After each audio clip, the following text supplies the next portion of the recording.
And earlier, two analysts joined CGTN's panel on the mounting tensions in the Middle East. And one is Khalil Jahshan, who is a Palestinian American political analyst and media commentator and executive director of the Arab Center in Washington.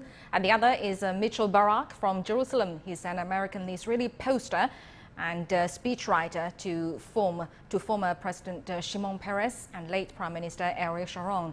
Here's their heated discussion. The situation on the ground in Gaza is quite dismal when you look at the magnitude of the casualties. Thus far, with more than 50 people, mostly civilians, killed, including a large percentage of children, at least 10 or 11 children, reportedly among the dead. For a small kind of ghettoized, if you will,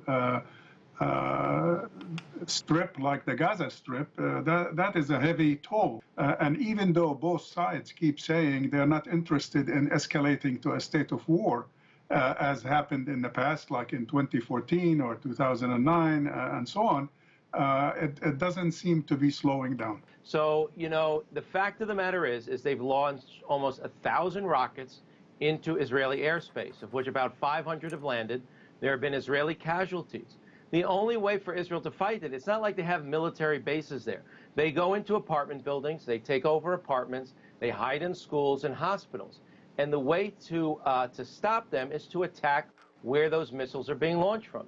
And many of them are involved in civilian areas. They're in civilian buildings. Now, if you listen to the Secretary of State Blinken, he said Israel has every right to defend itself. There is no question. They should be careful with civilian casualties, and the Israeli army is very careful with that. The Israeli army is not the most humanitarian organization in the history of mankind, with all due respect to what Mitchell said. But at any rate, that's not the issue here. The issue here is there is an occupation that needs to end.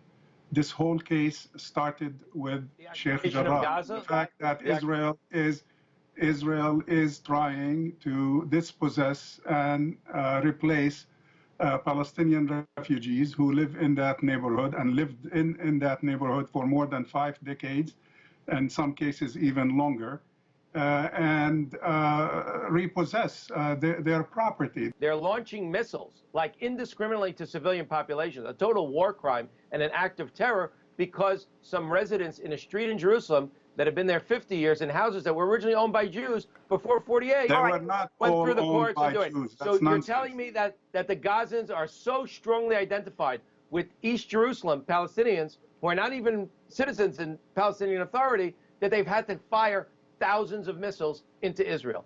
Diplomacy can always make a difference, but not when you take sides. Thus far, the U.S. position has been this fake symmetry between the two. That is definitely the case, and the U.S. cannot be productive, cannot regain the trust of all the parties in the region if it remains biased like this and one-sided.